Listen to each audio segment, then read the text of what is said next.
been a while since we talked about the chicken composting system. We've had some upgrades in here. We have some new members to the chicken composting system. I don't think we've covered how I harvest and use the compost from this system. I also want to show you some of the results of using this. We have the 8 original members inside here. We just got 6 new chickens. We raised them from little tiny babies, various different breeds here. They're having a good time isolated from the other hens. And we just harvested some garlic, so we need to amend some soil with this chicken compost and get ready to plant some crops for the fall.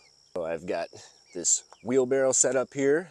I have this sifter I made out of some 1/4-inch hardware cloth and some scrap 2x4s. So I'm going to harvest some of this compost here that the chickens made, but before I do that, I want to talk about 3 different sections I have inside here because we have expanded this. So if you follow my channel, originally the composting system only had this covered section right here. We eventually came back, we added a little more here, and finally I added this large section here. So this area is not exposed to too much rain besides the stuff that comes off the shed roof to go down there. This area gets a lot of rain. This area gets a lot of rain. And one of the things I learned is when you have a lot of rain, you get some sloppy compost.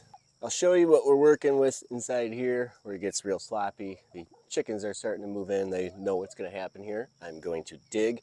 There's going to be some giant worms in here and they're going to be fighting over the worms. So this is what we got.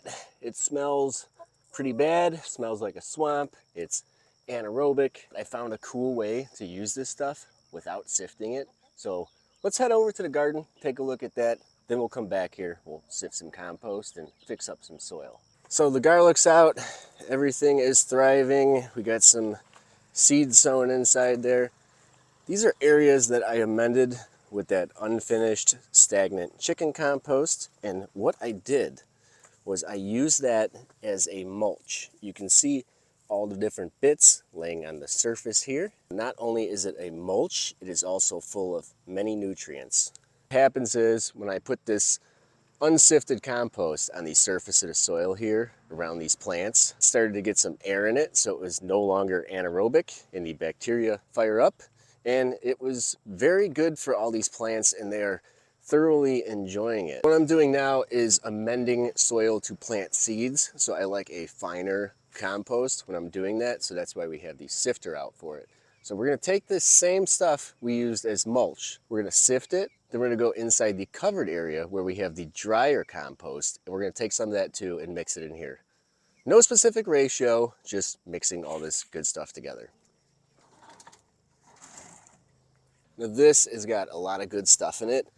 I've been making a lot of biochar. The biochar is added to this. All the food scraps are in here, all the weeds from the garden, wood chips. We have a mix of a lot of different materials here. Take this, even though it's a little moist, and I'm going to sift it through this sifter the best I can. And any of these bigger bits that are in here go right back into the system to keep getting worked by the chickens. And this stuff smells just like a swamp. Does not smell like something you want to be using in your garden. People tell you if you got stuff that smells like a swamp, it's anaerobic. But it won't be anaerobic for long. So this is what we got here.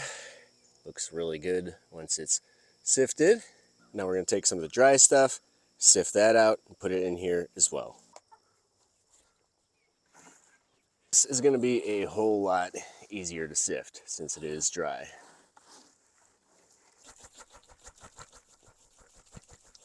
And what we got left here is this beautiful mix of compost made by the chickens.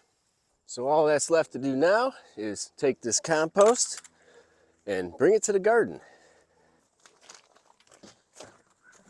And I just pulled about 90 heads of garlic out of here. So now it's time to plant some fall crops. So what we're going to do is we're going to take this compost, we're going to put it on the surface here, and we're going to take the rake and we're just going to make it nice and even, whether it's a 1/2 inch, an inch, really doesn't matter because this soil is actually pretty good. It looks a little dry right now, but check this out. I can stick my finger all the way down in here. This soil goes down about a foot deep. And that's really cool, because if you guys watched my last video about what the soil looked like before I started doing this, it's just pure, hard, sandy clay. So having deep, fertile soil like this was accomplished just by putting the chicken compost on top of the soil. What happens is the worms actually bring the stuff down. So instead of trying to build soil up, we're actually building soil down. Kitty, you can't go potty in the raised bed. I just put seeds in there. Well, it looks like she's going to fertilize this bed before we put the chicken compost in there. Thanks, Kitty. So let's go ahead, see if we can take this. I'm just gonna dump the whole thing right in the center of this. Then we'll take our rake and we're just gonna spread this out nice and even across this whole bed, right on the surface.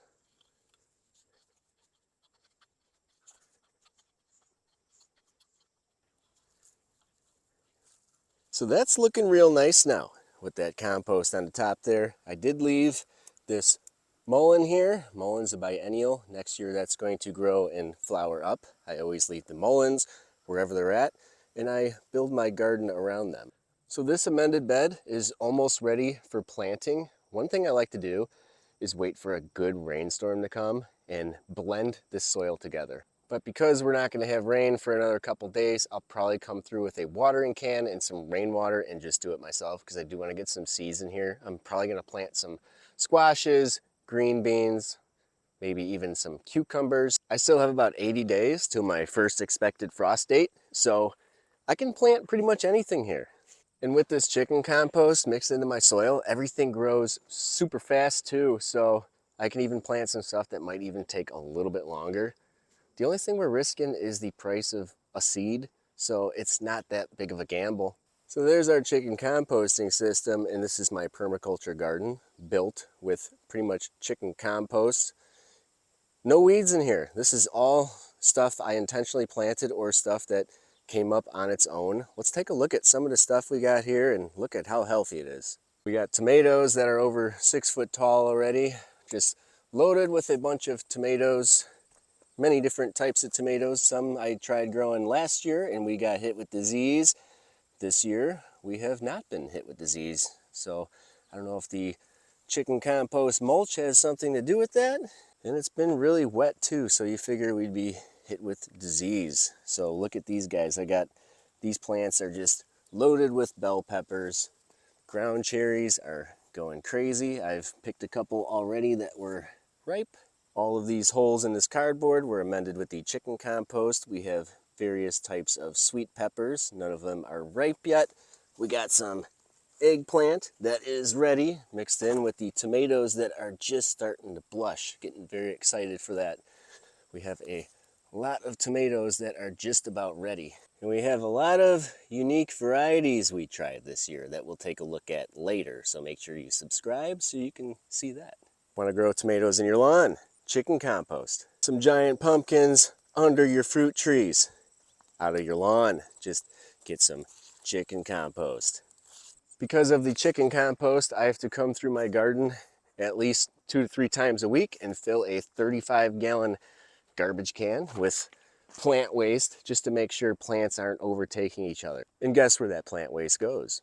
Back to the chicken composting system. So what we have here is a full circle process that makes fantastic soil, yields great results, stacked functions. We're getting eggs, we're getting compost, we're feeding our chickens healthy food. That's why I can't stress enough, if you can have chickens and you are a gardener, even if you only have a few chickens, if you're living in a neighborhood that only allows 2 or 3 chickens, get 2 or 3 chickens, let them make compost for you. So that is how I harvest the compost from the chicken composting system, use it in the garden, and the results that we get from it. Thanks for watching.